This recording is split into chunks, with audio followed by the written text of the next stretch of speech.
Working with Bill Cosby is like the most horrible, god awful experience that anyone could ever have on this earth. Not.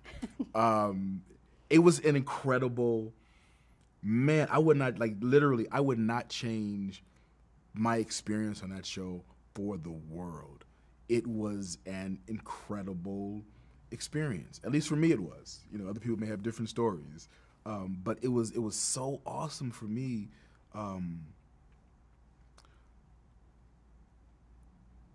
because I mean I learned so much from just watching him. You know, here's a man who, like, at one point we got to, you know, at that time it would take 5 days to shoot a sitcom.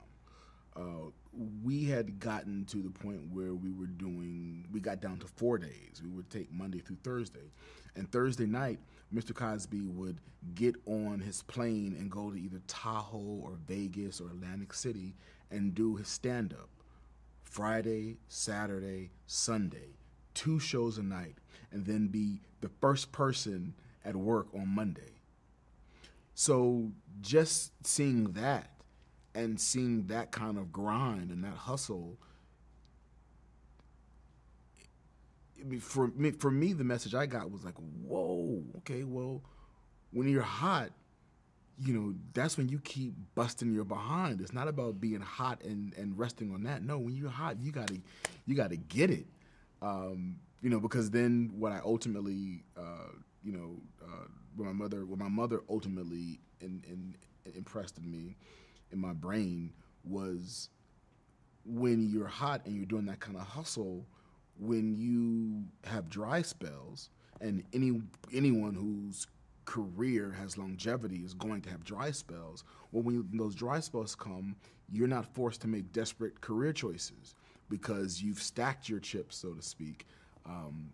So when those dry spells come, you can, you know, you can ride that until, you know, the next wave comes again.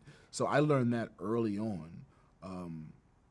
Mr. Cosby's sense of professionalism was just off the charts because it was not a strict set at all. We had a lot of fun, but you know, it was just clear that, you know, it was a lot of time to play, but there was time to be serious too.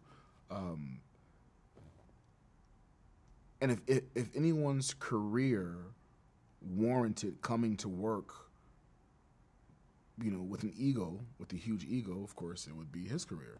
He never came to work like that. So there was never any excuse for any of us to come to work with a big ego thinking we're all that. Because if he's not doing it, well, you know, we look stupid. So that was really a great lesson. I remember reading a newspaper interview that he had done, and there was a quote that I pulled from that interview and ended up using it for my yearbook. I put it on my mirror, and then by the time I graduated, I put it on my yearbook. And he said, the more power you have, the more you have to check yourself in terms of using and abusing other people.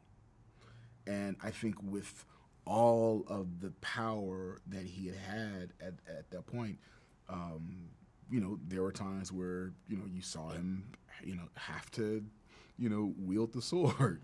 But, you know, you just never got a sense of, here's a man who abuses his power. And just, you know, his work ethic, seeing, you know, watching, you know, him run this network show. It was just all, it was such a wonderful education. And, you know, like, let's just, in terms of, you know, the fun that we have a 2.5 hour blooper reel. 89% of which could never be aired. We could never show the general public because it was just off. And I think one of the things that, you know, people respect Bill Cosby because he's clean and, you know, he's universal and, you know, the whole family can watch him and go to his shows. I learned probably some of the dirtiest jokes from this man. I mean, he knows blue humor very well. But his take is he doesn't need to use blue humor and profanity as a crutch. I got it. I was like, yeah, yeah. So when you hear him, tell dirty jokes or use blue humor, you respect him even more because this man has built his career on, being clean and being universal, and not that he was, fronting or perpetuating this facade. He was just very clear that I don't need to, to hinge my career or my talent on that kind of humor. I am talented enough to make you laugh without having to go that route, and that's very hard. Look, it's hard to be funny using blue humor. It's even much more challenging to be funny and be successful without going that route. So that was very, very inspirational as well.